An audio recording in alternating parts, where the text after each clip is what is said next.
Thokozani bogogo, Thokozani mkhulu, Thokozani everyone, Thokozani to the people that are watching my videos from different countries, from the USA, right, from Namibia, South Africa, Swaziland, Maputo, Mozambique, Lesotho, Botswana, Thokozani everyone, Nigeria, Thokozani bogogo, Thokozani momkhulu, Thokozani, sanibonani. Okay, so today we are going to be talking about how does Islwani operate, how does Islwani work, right?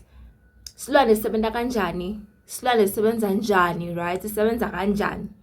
I'm sure a lot of you have come across that point where they told you to maybe you have Isilwane, ne? Okay, so Isilwane sisebenza so bogogo nabomkhulu, ne let me explain. Kunokuthi abantwana basathane ne bakuthumele ngesilwane, lesilwane lesi sihamba nawe, right? Lesilwane lesi sihamba nawe, lokuthi siyakumonitor. That's why maybe sometimes ufike esonweni and then they tell you ukuthi kune monitoring spirit le busy yakulandzelela, like yakumonitor, yabona. Or they tell you ukuthi you have a spiritual husband, because lento le ihamba nawe everywhere you going, lo say yak owner, you understand? Okay, so leswane lesi sihamba nawe everywhere you go, sihamba nawe, like celeni kwakho nje sihamba nawe. So siyavela ngetindlela leti different, wena maybe awu notice. Siyavela ngetinyoni, siyavela ngemaphela, siyavela ngetintuthwane, or a fly as well. Siyavela, siyakumonitora, and then satha whatever that you're doing, and then siyibuyisela tukuyo lo mnikati lo sendile kuwe. Satha that information, whatever your maybe say there's a breakthrough that is coming your way, or there's a promotion that is coming and you're so excited. Now you know no man, tomorrow vele I'm gonna be promoted. So you're gonna get excited, and then you're gonna tell your friends, you're gonna tell your family. Kani that monitoring spirit, that silwane silapho siyakumonitora, siyeva ukuthi oh lokho sasa uyothola i-promotion, sibisela tuke lona tuke master tuke lo mnikati waso. And then asifika lapha siyakhuluma ukuthi oh lo muntu lo kusasa uyothola i-promotion, and then nacatha lo muntu lo lasithumile wendani uyakuvalela. I-promotion yakho ivele iphuphume nje iphelele emoyeni nawe ungathi ukuthi kwenakalani, ungathi. Or maybe there's money that you're expecting and you're so excited about it. Kani, and then when you tell everyone we are memetela whatever, or whatever, maybe ukhuluma na someone endlini, kani that thing ilaphaya phakathi endlini ibuka wena, everything that you're doing now yogeze lento inawe, every single thing whatever that thing inawe. So itophuma ihambe iyotshela lo mnikati ukuthi ay phela lo muntu lona kusasa u-expect ama-million, bayena wacatha apho bayendeni phelele emoyeni, uthi fika lokhu phelele emoyeni, uthi wenda something phelele emoyeni. So lento leyo isebenza njalo, iyakumonitora, and then ithatha every information that's supposed to bring you success, that's supposed to heal you, that's supposed to elevate you in your life. Yona ithatha that information and then it goes and deliver it to that particular person lo ayisendile, ne?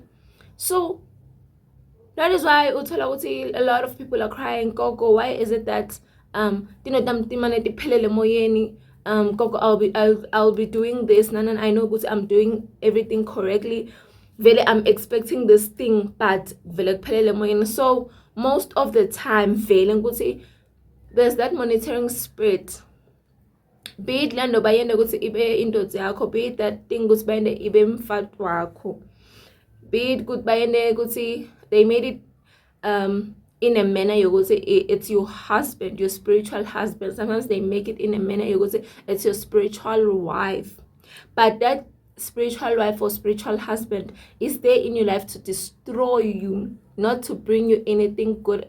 That spiritual wife or husband is there to make your life a living hell.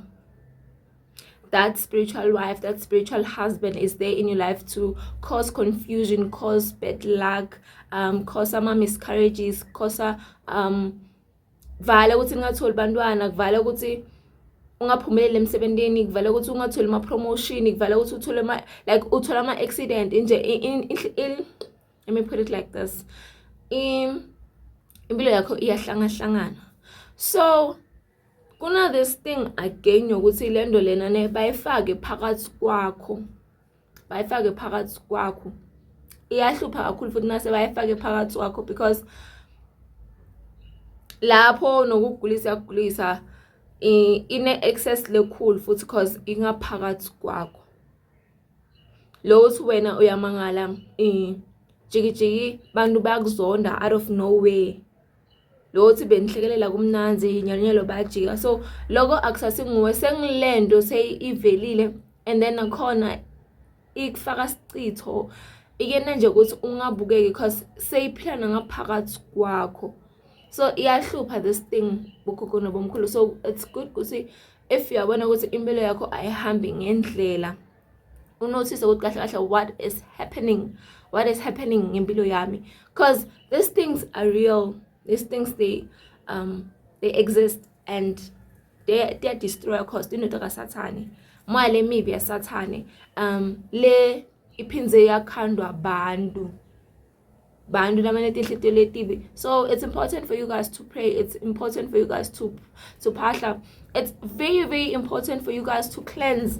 It's very, very important for you guys to go to the river and get a cleansing, get a prophet that's gonna cleanse you, get inyanga that's gonna cleanse you, akususa whatever, cause this thing they're destroyer kakhulu. And fana nanyalo futhi because we are about to approach the festive seasons, right? It's almost December, festive seasons nje kumnanzi yabo. So these things can be sent to you to cause my accident, because loyo muntu uthe usinyalo sekafuna ingadi yakho, sekafuna sacrifice ngakho. So be careful, make sure ukuthi before umnyaka uphela get yourself a cleansing, make sure ukuthi usafe, because nyalo bantu baya sacrifice, labantwana basathane bafuna ingadi because isikhathi sabo sokuthi ba sacrifice ukuze tindo tabo tikhona ukuthi tisebenze kuze tindo tabo next year tibanike imali lendlula le bayitholile ngengadi yakho. So be very, very careful. Don't ungabi na that thing yokuthi no, I'm gonna wait for next year, I'm gonna, because but in mnyaka so pelile. Yeah, let me just put it like that, because mnyaka so pelile, let me just wait for next year. Uyathola ukuthi na next year loyo angeke umbone qiniso lihle and libhlungu. Uthola thina next year loyo angeke umbone because already your name is written somewhere ukuthi lona angeke awucross lo mnyaka, lona ngelanga leso this December ngesam ngathini angeke exist lo mhlaba lona. So be very careful bogogo nabomkhulu. Don't postpone into lefana take place empilweni yakho. Stop criticizing, stop Welcome angel saphuma. Sokozane emakhosini. Ngiyanithanda bogogo nabomkhulu. So I wish you all the best. Ngicela ukuthi nihambe no cleanser tu. Cleansani. Mvale nje nangothi sebanivuleni emapost igama lense walibhalile ukuthi addictini lo simfuna 6 feet under. Ungabi njalo, ungavumi ngempilo yakho, ungavumi Sathane ayende mathanza empilweni yakho. Siphila kayi one man. Thokozani emakhosini. Ngiyanithanda.